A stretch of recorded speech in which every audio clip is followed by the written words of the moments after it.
नमस्कार।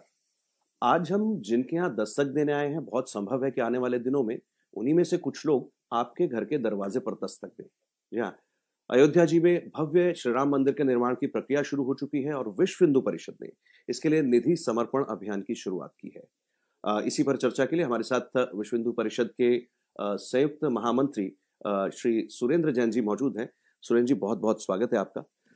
सुरेंद्र जी, कोर्ट का फैसला आता है, भारत सरकार के आदेश पर एक ट्रस्ट का निर्माण होता है, श्री राम जन्मभूमि तीर्थ क्षेत्र न्यास, और बहुत कुछ है, सरकार की बहुत इसमें भूमिका है। मंदिर निर्माण के लिए ट्रस्ट ही सब कुछ कर सकता है, सरकार के पास संसाधनों की कोई कमी है नहीं। ऐसे में विश्व हिंदू परिषद का ये कहना कि नहीं, हम इसमें घर घर तक जाएंगे, हम एक निधि समर्पण अभियान चलाएंगे, हम सरकार से कोई पैसा नहीं लेंगे, ये लक्ष्य क्या है, ये हेतु क्या है? ये ठीक है कि इस ट्रस्ट का निर्माण माननीय सुप्रीम कोर्ट के आदेश पर केंद्र सरकार ने किया, लेकिन केंद्र सरकार ने पहले ही दिन अपनी भूमिका स्पष्ट कर दी। वो पूरे देश के लिए मार्गदर्शन, उन्होंने कहा मंदिर बनाना, मंदिर चलाना ये सरकार का काम नहीं है। इस ट्रस्ट के अंदर वही लोग होने चाहिए, यह सरकारी ट्रस्ट नहीं होगा, वो लोग होने चाहिए जो आंदोलन को यहां तक लेकर आए।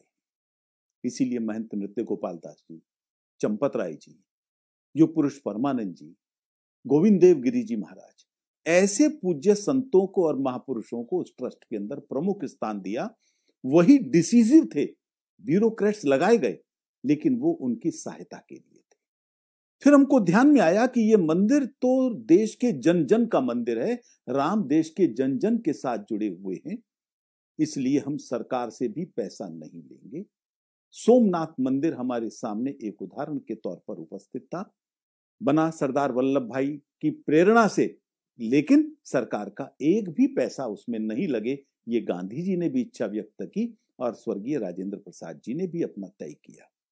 जन जन को मंदिर के साथ जोड़ना है। अभी आंदोलन के साथ जुड़े थे, अब मंदिर के निर्माण के साथ जुड़ेंगे और हर एक को लगेगा गिलहरी की तरह मेरा भी कुछ योगदान है।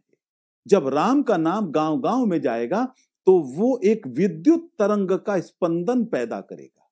राम के जीवन मूल्य क्या थे, राम के आदर्श क्या थे, वो इनके हृदय के अंदर प्रवेश करेंगे और संपूर्ण देश में एक अद्भुत जागरण होगा। यही सोचकर हमने तय किया हम समाज के पास जाएंगे। हमारे पास बड़े उद्योगपति भी आए जिन्होंने कहा कितना बजट है, हम देंगे ना पैसा। हमने उनको भी विनम्रता पूर्वक अस्वीकार इसलिए किया, दिल्ली के अंदर लक्ष्मी नारायण मंदिर है, लेकिन बिड़ला जी ने चूंकि बनाया था इसलिए उसको लोग बिड़ला मंदिर के नाम से जानते हैं। पूंजीपति के नाम से नहीं, राम के नाम से जाना जाए और हर व्यक्ति को लगे ये मेरा मंदिर है। एक कनेक्टिविटी निर्माण करने के लिए जन जन की उस मंदिर के साथ ये तय किया गया कि हम एक निधि समर्पण अभियान, बल्कि इसको महाअभियान कहें, ये तय किया। इस निधि समर्पण अभियान के तहत आप जन जन तक जाएंगे, गतिविधियां क्या उसके लिए तय की गई हैं, क्या योजना बनाई गई है, कुछ लक्ष्य भी निर्धारित किए गए हैं?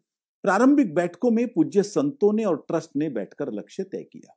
हम रामशिला के समय 3 लाख गांव तक गए थे, तय किया गया इस बार 4 लाख गांव तक जाएंगे, 11 करोड़ परिवारों तक संपर्क करेंगे और लगभग 50 करोड़ राम भक्तों का योगदान राम मंदिर के निर्माण में हो, यह प्रयास करेंगे। लेकिन जब प्रांतों की बैठकें होनी शुरू हुई, नीचे तक जाना शुरू किया, तो समाज का और कार्यकर्ताओं का उत्साह इतना जबरदस्त था, इतने बड़े लक्ष्य भी बौने पड़ गए, छोटे पड़ गए उस उत्साह के सामने। हमने 4 का तय किया था। जो लक्ष्य सामने आया, मैं एग्जैक्ट फिगर बताता हूं, 5,23,395 इतने गांव तक जाएंगे, जबकि भारत में कुल गांव लगभग 6 लाख। हमने तय किया था 11 करोड़ परिवार, यह लक्ष्य बढ़कर अब 13 करोड़ हो गया है। राम भक्तों की संख्या जो 50 करोड़ की थी, अब वो 65 करोड़ से भी अधिक हो गई है, यानी भारत के हिंदुओं की आबादी के आधे से भी अधिक। जब हमारे कार्यकर्ता मकर संक्रांति के बाद गांव गांव में लोगों तक जाएंगे, मुझे ऐसा लगता है, लगता ही नहीं परम विश्वास है, ये लक्ष्य भी उस उत्साह के सामने छोटा पड़ जाएगा और विश्व का सबसे बड़ा संपर्क अभियान इस तरह का ये बनकर दिखाई देगा। मैं कल जम्मू कश्मीर में था। मैं सोच नहीं सकता था कितने लोग वहां से निकलेंगे। केवल जम्मू के अंदर ही तो हिंदू आबादी है, लद्दाख के अंदर बौद्धों की आबादी है, कश्मीर घाटी में हिंदू नगण्य है, लेकिन उसके बावजूद उन्होंने तय किया वो 4000 गांव तक जाएंगे। लेकिन कितनी टोलियां निकलेंगी ये ज्यादा महत्व का विषय है। उन्होंने कहा 20,000 कार्यकर्ता जम्मू कश्मीर के अंदर इस काम के लिए घरों से निकलेंगे और मुझसे वायदा किया है उनकी सूची बनते ही वो मेरे पास भेजेंगे। ट्रांसपेरेंसी के साथ काम होगा। लोगों का उत्साह इतना जबरदस्त है, लोग खुद आकर कार्यालय के अंदर कहेंगे हमारे कार्यालयों में मेरी पर्ची कहां है, वो तो नहीं कटाई आपने। जोधपुर का समाचार कल आया। एक छठी कक्षा में पढ़ने वाला बालक वो अपनी गुल्लक सामने लेकर आया है, अपने दोस्तों से कह रहा है कि आप भी अपनी गुल्लक सब इकट्ठी करें और जिस दिन अभियान शुरू होगा हम जोधपुर के कार्यालय के अंदर जाकर ये गुल्लकें राम मंदिर के लिए देंगे। संतों का सम्मेलन था कल। शुरुआत अभी हमने नहीं की है, लेकिन पूज्य संतों ने ही शुरुआत करके अपने चेक वहीं पर काट कर दे दिए। कोई पहले से योजना उनकी नहीं थी। अकेले जम्मू के जो 6-7 प्रमुख संत आए थे, उन्होंने वहीं पर 11 लाख रुपया, जो संत भिक्षा मांगते हैं वो राम मंदिर के लिए कहते हैं हम और लोगों से भी भिक्षा मांगेंगे, लेकिन मंदिर निर्माण का संकल्प पूरा करेंगे। व्यापकता इस बात से और राज्य हम समझ सकते हैं टोलियां पूरे देश में कितनी निकलेंगी। अब ये लग रहा है 10 लाख टोलियां निकलेंगी।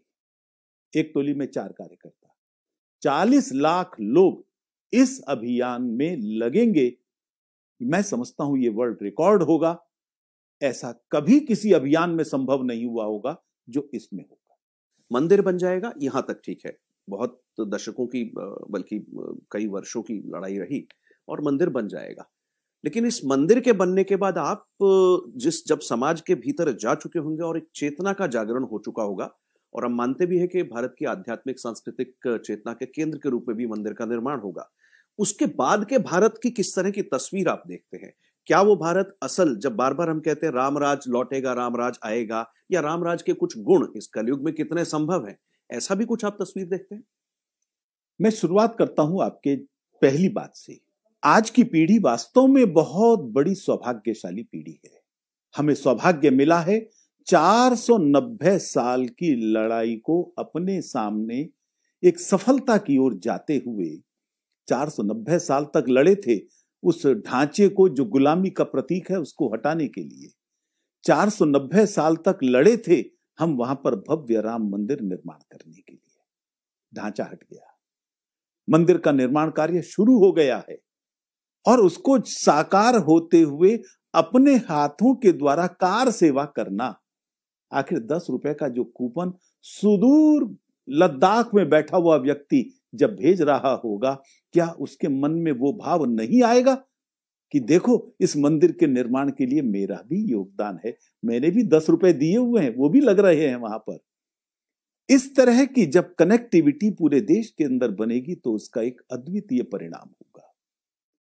राम मंदिर एक लॉन्चिंग पैड बनेगा राम राज्य की दिशा में जाने के लिए। राम मंदिर से राम राज्य की ओर की यह यात्रा भारत के लिए एक बहुत महत्वपूर्ण, और केवल भारत के लिए नहीं संपूर्ण विश्व के लिए महत्वपूर्ण होगी। राम के जीवन मूल्य केवल भारत के लिए नहीं है, संपूर्ण विश्व के लिए, संपूर्ण मानवता के लिए है। इसलिए इसका संचार होगा, एक नए भारत का निर्माण होगा।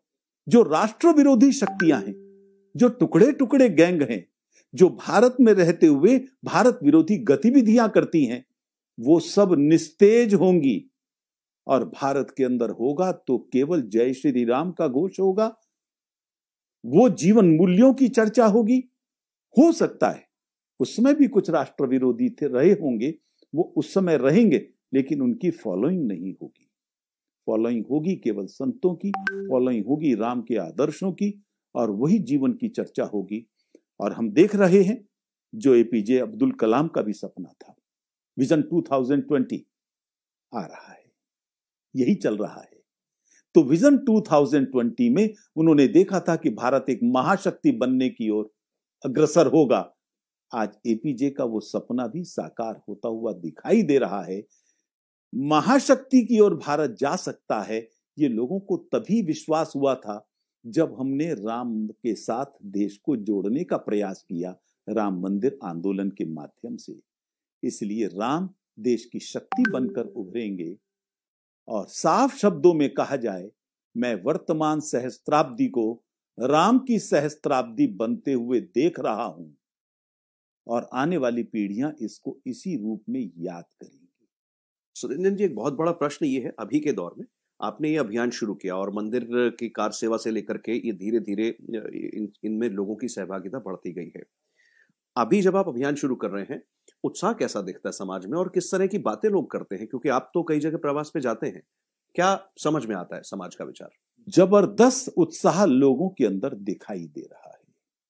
वो ऐसे स्थान कश्मीर के या जम्मू के संभाग के जहां 3 दिन की पैदल यात्रा करके वो बस टेंट तक पहुंच पाते हैं, ऐसे स्थानों से भी समाचार आ रहे हैं। लोग कह रहे हैं, हम तक कूपन कैसे पहुंचाओगे? लद्दाख का रहने वाला बौद्ध वो कहता है कि भगवान बुद्ध इक्ष्वाकु वंश के थे, उसी इक्ष्वाकु वंश के जिसमें भगवान राम भी पैदा हुए। शायद भारत में एक लंबे अरसे के बाद भगवान बुद्ध और राम, इन दोनों को जोड़ा जा रहा है। कश्मीर घाटी पूर्वजों की धरती है राम के, ये कल चर्चा आई सामने। केरल से ले लीजिए, चाहे देश के किसी भी कोने पर चले जाइए, आज राम पूरे देश को जोड़ रहा है, ये उनको दिखाई दे रहा है। राम एक ऐसा सेतु है जो पूरे देश को जोड़ सकता है, ये आज संपूर्ण देश को विश्वास हो चला है। अभूतपूर्व उत्साह लोगों में दिखाई दे रहा है। अभी तो हमने कूपन काटने शुरू नहीं किए हैं, अभी हमारे कार्यकर्ताओं ने उनके घरों पर जाना शुरू नहीं किया है, लेकिन लोगों ने हमारे कार्यालयों पर आना, कार्यकर्ताओं को फोन करना, ये सब चीजें शुरू कर दी हैं। यानी राम के भाव का संचार लोगों के हृदय में होना शुरू हो गया है।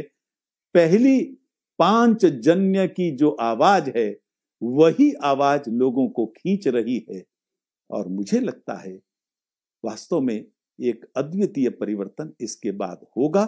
ये लोगों के उत्साह से दिखाई देता है। डॉक्टर सुरेंद्र जैन, बहुत बहुत धन्यवाद। आपने जो दृष्टि दी है और इस अभियान के बारे में जो भी कुछ आपने बताया, मुझे लगता है कि इसे सुनकर भारत की जनता में जिस तरह की ऊर्जा का एक संचार होगा, वो अपने आप में दिव्य होगा, भव्य होगा और लगभग उसी तरह का एक भव्य दिव्य मंदिर भी हम बहुत जल्द साकार होते देखेंगे। बहुत बहुत धन्यवाद डॉक्टर।